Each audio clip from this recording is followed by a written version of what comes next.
Selamat datang di channel Ye Chen Ping Mania. Terima kasih kepada Tuan Rahim Awang dan Tuan Mohriduan yang sudah berlangganan di channel Ye Chen Ping Mania. Semoga dilancarkan rezekinya dan diberikan umur panjang yang penuh keberkahan. Terima kasih kepada semuanya yang sudah like dan subscribe. Semoga selalu diberikan kesehatan dan kesuksesan. Naga tak terkalahkan bab 7422 sampai bab 7423. Jantung Xiao Churan sudah berdebar kencang karena sangat terkejut. Jika Ye Chen benar-benar tuan muda keluarga Ye dari Yanjing, banyak misteri memang dapat dijelaskan dengan sempurna. Mengapa dia mendapat perlakuan istimewa dari Wang Dongsue dari M Grand Group? Mengapa Wang Dongsue sangat menghormatinya? Awalnya, dia tidak bisa memahami hal ini. Tetapi setelah identitas Ye Chen diubah menjadi tuan muda keluarga Ye, semuanya menjadi jelas. Sebab, jika identitas Ye Chen tertukar, Wang Dongsue akan menjadi karyawannya. Dan sebagai istri Ye Chen, tentu saja dia akan menerima perlakuan khusus. Dan Villa Thompson First yang sekarang ditinggalinya bersama keluarganya. Mengapa Wang Zhengga menghadiahkan villa semahal itu kepada suaminya? Kemudian, ketika begitu banyak orang mendatangi Ye Chen untuk konsultasi Feng Shui, mereka hanya membayar beberapa juta. Tetapi villa Wang Zhenggang bernilai lebih dari 100 juta. Oh, benar, dan Istana Buckingham. Bukankah Istana Buckingham merupakan jaringan hotel bintang 5 yang sangat mewah milik keluarga Ye? Ketika Ye Chen mengatur upacara pernikahan mereka yang terlambat, ia menggunakan Sky Garden di Istana Buckingham, yang tidak pernah disewakan kepada publik. Saat itu, ia bertanya-tanya bagaimana Ye Chen memiliki pengaruh seperti itu. Tetapi jika ia adalah tuan muda keluarga Ye, semuanya masuk akal. Itu adalah hotel milik keluarga Ye, jadi siapa yang bisa menolak keinginan Ye Chen? Dan kemudian ada Hong Wu, sosok yang menakutkan, bapak baptis dunia bawah Jinling. Mengapa dia begitu hormat pada Ye Chen? Semakin Xiao Churan memikirkannya, semakin putus asa yang dirasakannya, karena dia tahu spekulasi guru Jingking kemungkinan besar benar. Pada saat itu, Tuan Jingking tiba-tiba berkata, "Ngomong-ngomong, Dermawan, kebetulan saya kedatangan tamu di sini pagi-pagi sekali, bahkan sebelum kalian berdua. Dia punya hubungan dengan keluarga Ye dari Yanjing. Kalau Anda ragu, kenapa tidak tanya saja langsung kepadanya?" Xiao Churan bahkan lebih terkejut dan segera bertanya, "Tuan, Anda mengatakan tamu ini memiliki hubungan dengan keluarga Ye? Siapa dia?" Master Jingking tersenyum tipis, tidak menjawab pertanyaannya, tetapi malah memanggil ke arah aula belakang. "Dermawan Tang, silakan keluar." Suara langkah kaki segera bergema dari aula belakang. Xiao Churan, gugup dan khawatir, menatap pintu kecil yang menghubungkan aula belakang dan depan. Guru Jingking berkata orang ini punya hubungan dengan keluarga Ye, jadi dia harus bisa memberinya jawaban yang jelas tentang apakah Ye Chen benar-benar tuan muda. Namun hatinya tiba-tiba dipenuhi rasa takut mengetahui kebenaran yang tidak dapat diterimanya atau tidak ingin dihadapinya. Pada saat itu, Tang Sihai melangkah keluar dari belakang. Saat pertama kali melihatnya, Xiao Churan merasa dia tampak familiar, meski dia tidak langsung ingat di mana dia pernah melihatnya. Tang Sihai menghampirinya dan berkata dengan hormat, "Salam, Nona Ye. Nama keluarga saya Tang, dan nama saya Tang Sihai.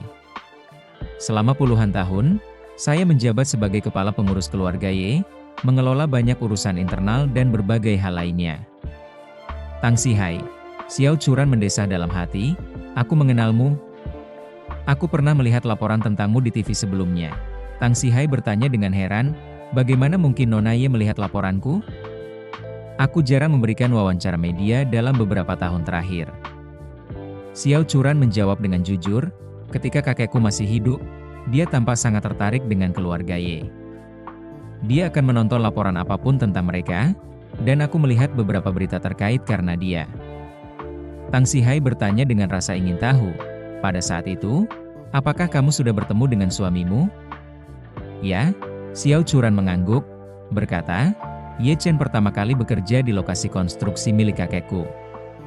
Kakekku sangat menyukainya dan memperkenalkannya kepadaku. Kemudian, ia mengatur agar Ye Chen belajar di Universitas Jinling untuk sementara waktu, di mana kami adalah teman sekelas. Setelah lulus, kakekku memaksaku untuk menikah dengannya, dengan sangat keras, tidak ada yang bisa menentangnya. Terima kasih masih menyimak channel Ye Chen Ping Mania. Tang Sihai tersenyum dan bertanya, tahukah kamu alasannya? Xiao Churan berkata dengan datar, aku tidak yakin. Mungkin kakekku mengaguminya atau menyukainya? Dia tidak pernah memberitahuku alasan spesifiknya, dia hanya mengatakan bahwa menikahi Ye Chen tidak akan merugikanku. Tang Sihai mengangguk sambil tersenyum. Kalau tidak salah, kakekmu adalah Xiao Dein, betul? Meskipun, mengacu pada kebajikan, sebenarnya kata itu homofon untuk keuntungan, ia mencerminkan harapan orang tuanya agar dia bisa lepas dari kemiskinan dan menjalani kehidupan yang sejahtera. Bukan begitu? Xiao Churan menatapnya dengan kaget dan bertanya, kamu, bagaimana kamu tahu?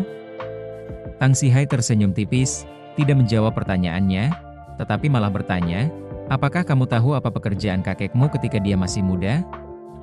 Xiao Churan berpikir sejenak dan berkata, ketika kakekku masih muda, ku dengar dia bekerja sebagai pembantu di sebuah keluarga kaya di Anjing. Kemudian, keluarga itu memberinya pesangon yang besar, dan dia menggunakan uang itu untuk kembali ke Jinling dan perlahan-lahan memulai usahanya sendiri. Tang Sihai mengangguk, memang benar, kakekmu tidak berbohong. Dan keluarga yang dia sebutkan itu sebenarnya adalah keluarga Ye dari Yanjing. Apa? Xiao Churan tercengang, kakekku adalah pelayan keluarga Ye? Tang Sihai berkata, istilah pelayan mungkin kedengarannya tidak menyenangkan, tetapi itu bukan perbudakan, itu lebih seperti karyawan seumur hidup.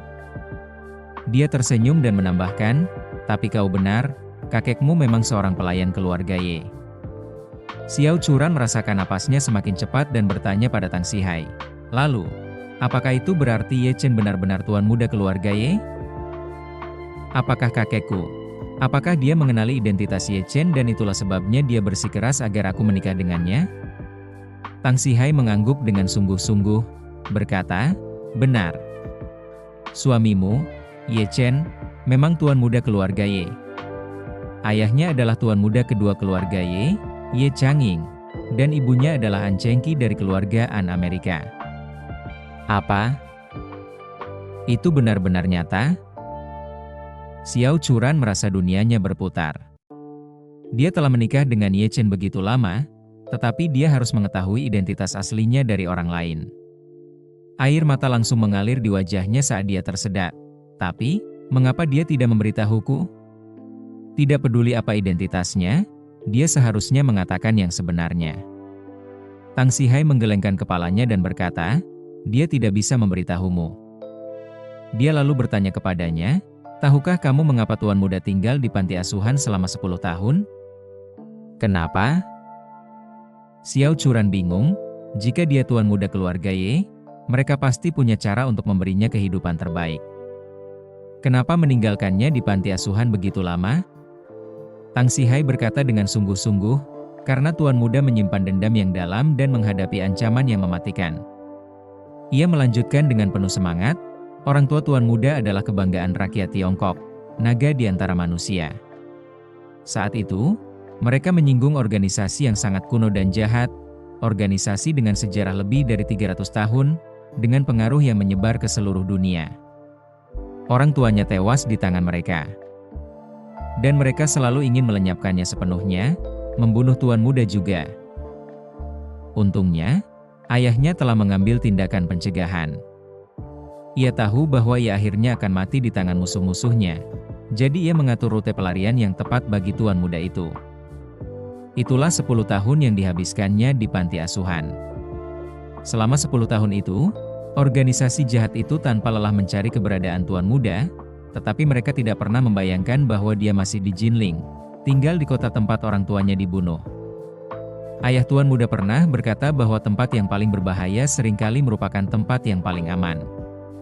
Pilihan yang menurut semua orang mustahil seringkali merupakan pilihan terbaik.